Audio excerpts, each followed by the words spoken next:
wannan lokaci barka da an taiwa wannan tasha mai albarka idan yau da farkon zuwa ka tabbas wannan bidiyon naka ne domin ka jima kana neman wannan bayani amma idan na gaya ma wannan bayani menene tabbacin da zaka bani kada ka damu wannan ba wani babban tukuci muke fata da gare ka illa duba basan wannan bidiyon shin baka ga ta alama ba to dan wannan ta alama baka ta canza kala ba abin da rage dama ce wani sintabari ne na nuna maka yau to kun gode muna godiya kuma da subscribe da kamera wannan bayani na ku ne mabiya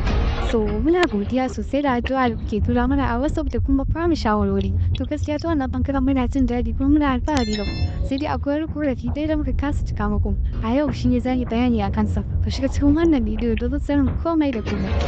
abin da muke son bayyana muku a nan shine ina gabatar muku da wannan number na muke ga ya amfani da wannan number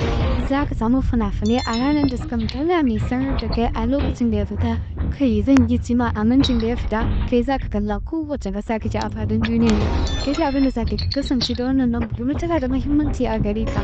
mintin kana zaune a inda za a tura fina-finan ko kuma ba sa samu a kan lokaci domin za ka ga yawan su kyau amma wani garin ma sai bayan sati ɗaya fina-finan da za su ci ina mata da ke zaune a gida suna buƙatar ka ce idan fim ya fita same shi a lokacin kuma su ma sun yafe don ku kasance da wannan number lokacin da fim ya fita za ku ga postan shi za ku kalle shi a daidai lokacin mun gode ku kasance da wannan number WhatsApp ko kuma Telegram muna iya yi mana magana a Telegram domin muna samun ƙarancin sakuna a can to za ka samu sabon ka a daidai lokacin da kai amma gaba ɗaya babu matsala ko a WhatsApp ko Telegram duka ne ne sakamakon wasu masu amfani da Telegram sun fi amfani da wasu duka dai za ku iya yi mana magana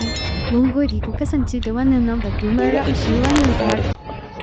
sai kuma batu akan masu yi mana magana dangane da group din mara Telegram ta yaya za a shiga to idan kana buƙatar shiga wannan group za ka duba a description na wannan bidiyo za ka samu link sai ka danna sai ka cire da mun gode